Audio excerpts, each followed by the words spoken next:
Hello yours, ఈరోజు వంకాయ కారం చూపిస్తున్నాను. ఇగో వంకాయలు ఈ సైజు కోసుకొని ఈ పీసెస్ ఇలా కోసుకొని సాల్ట్ వాటర్లో వేసి ఉంచుకోవాలి హాఫ్ అన్ అవర్.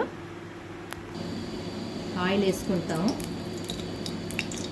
వంకాయ పచ్చిమిర్చి కూరకి మనం కొంచెం ఎక్కువ ఆయిల్ పడుతుంది. ఆయిల్ వేసుకున్నాను. ఆయిల్ వేసుకుంది. జీలకర్ర, కరివేపాకు వేసుకున్న తర్వాత ఈ వంకాయలు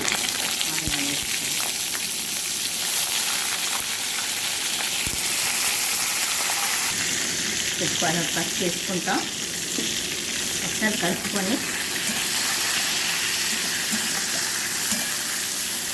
సాల్ట్ వేసుకుంటుంది. ఒకసారి కలిపేసి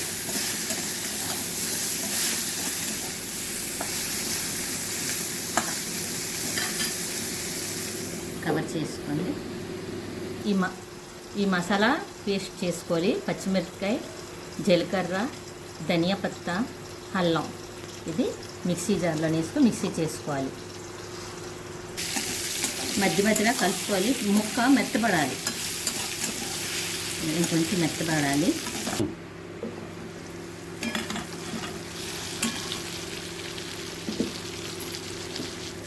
ఇగో పీసెస్ మెత్తబడ్డాయి.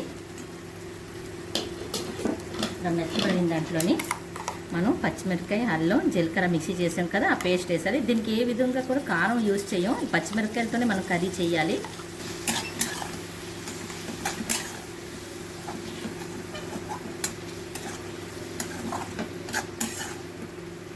కలిపి ఇగో ఆ పేస్ట్ వేసుకున్న తర్వాత మనం ఒక 2 minutes మూతెట్టి కవర్ చేసుకొని ఉంచుకోవాలి.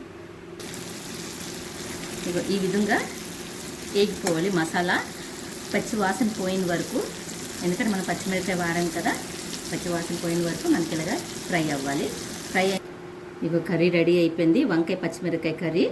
ఇది ఒక్కసారి మీరు ట్రై చేసి చూడండి, చాలా టేస్టీగా ఉంటుంది. ఒకవేళ నచ్చినట్టుగైతే please like, share and subscribe.